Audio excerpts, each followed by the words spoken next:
मध्य प्रदेश की राजधानी भोपाल से बीके हिंदुस्तानी यूट्यूबर नेशनल मीडिया फाउंडेशन नई दिल्ली समूह पत्रकारिता परिषद नई दिल्ली आज सीहोर जिले की रेहटी तहसील के अंतर्गत ग्राम पंचायत कलवाना पहुंची है, जहां पर बाबरी पंचायत के सरपंच प्रतिनिधि राजकुमार यदुवंशी जी अपने संयुक्त परिवार के साथ में कलवाना के जो किसान हैं उनके खेतों में लीज के आधार पर गेहूं की बोनी कर रहे हैं। गेहूं भी वो वैरायटी जो मध्य प्रदेश सरकार अच्छे भाव से लेती है, और मध्य प्रदेश और केंद्र सरकार ने जो किसानों के लिए खेत में अन्न में मिलाने के लिए जो खाद दिए हैं, उन खादों का उपयोग किया जा रहा है।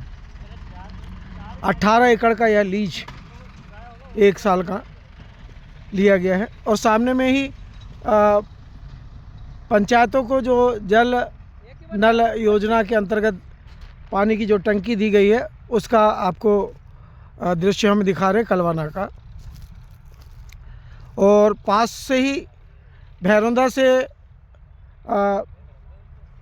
मतलब नसरुल्लागंज, भैरुंदा अभी नया नामकरण हुआ है, जबकि भैरुंदा पुराना है, पर बीच में काफ़ी दिनों तक नसरुल्लागंज चलता रहा, पर उसे भारतीय जनता पार्टी आने के बाद में उसे भैरुंदा रूप वापस दे दिया गया, क्योंकि ऐसा बताते हैं कि भैरुंदा भैरव बाबा का तपस्वी स्थली रहा है और जन्म स्थान रहा है। सामने में ही कलवाना नहर के नज़दीक जाट परिवार का बंगला, और ये पानी की टंकी और पानी का सब स्टेशन भी आपको दिख रहा है, जो कलवाना के किसानों को शुद्ध जल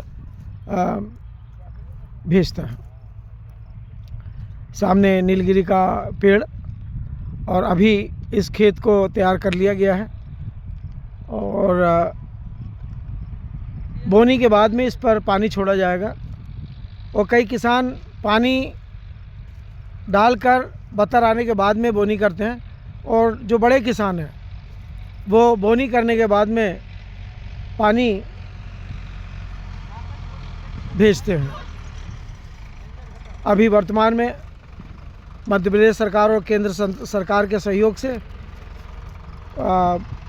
बुधनी से इंदौर के लिए भी एक रेलवे लाइन का काम चल रहा है।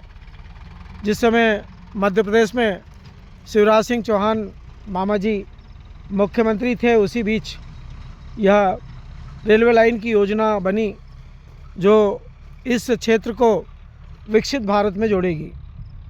चूँकि जो रेलवे लाइन निकाली थी, वह रेलवे लाइन इटारसी से भोपाल को जाती थी, और बुधनी के क्षेत्र से के किसान उस रेलवे लाइन से जुड़े हुए थे, पर नसरुल्लागंज बुधनी से काफ़ी दूर होने के कारण रेलवे का फ़ायदा नहीं ले पाते थे।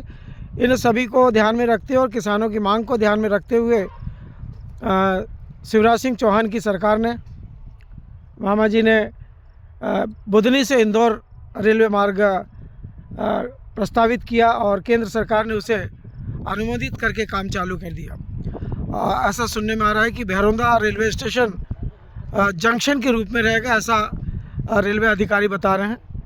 वैसे हमारे पास रेलवे का पूरा नक्शा आ चुका है, उसमें उन्होंने 3 जंक्शन दिए हैं, ऐसा मुझे ख्याल आ रहा है। और हम मुख्य विषय पे आ जाएं।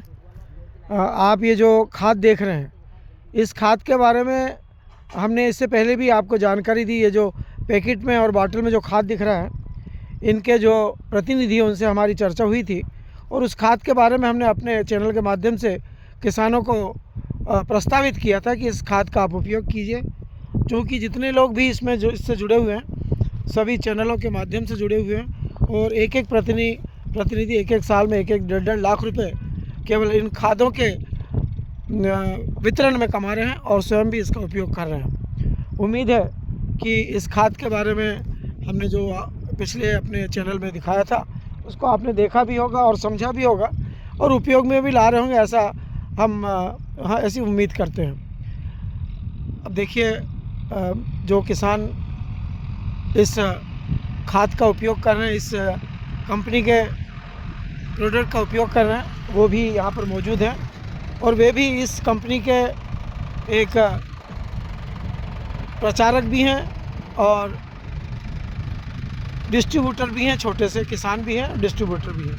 हम अभी चूँकि पिछली बार हमने उनका इंटरव्यू लिया था उनके निवास स्थान पर आज उनके खेत में खड़े होकर हम इस खाद के बारे में जानकारी आपको देंगे।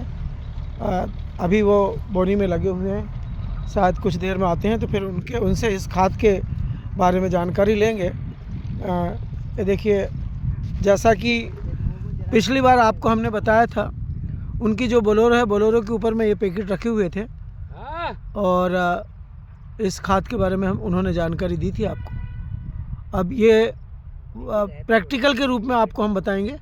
अभी जो खाद मिलाया गया वो पूरी तरह गवर्नमेंट, सेंट्रल गवर्नमेंट और मध्य प्रदेश सरकार ने जो खाद दिया उसके बारे में जानकारी है, और अगली जानकारी हम बस नहीं अभी नहीं डाल सकते, इसमें पैसे कट जाएंगे। हम अब आपको जो इंटरव्यू हमने दिया था उस इंटरव्यू के माध्यम से आपको ये खेतों को जोड़ेंगे ऐसी उम्मीद करते हैं। क्योंकि हमारी टीम इस समय बारदा पहुंचने वाली है और बारदा के जंगलों का सर्वे करने के बाद हम बैतूल के जंगलों में सर्वे करने जाएंगे। ऐसा कल हमें खबर लगी कि बैतूल के जंगलों से अरबों और खरबों रुपए की लकड़ी चोरी का मामला पकड़ में आने वाला है, और बारदा के जंगलों से भी लाखों और करोड़ों की लकड़ी चोरी का मामला पकड़ में आने वाला है। ऐसी अपुष्ट जानकारी हमें अभी मिली है और हम अपनी टीम के साथ में उस जंगली क्षेत्र में जाएंगे। क्योंकि जंगल के क्षेत्र में रास्ता बड़ा ख़तरनाक है और मौसम ठंडा होने के कारण जंगली जानवर रास्तों में आ जाते हैं, उसका भी हमको भय रहता है। इसीलिए हम अगला कार्यक्रम आपको बारदा से जारी करेंगे। जय हिंद, जय भारत।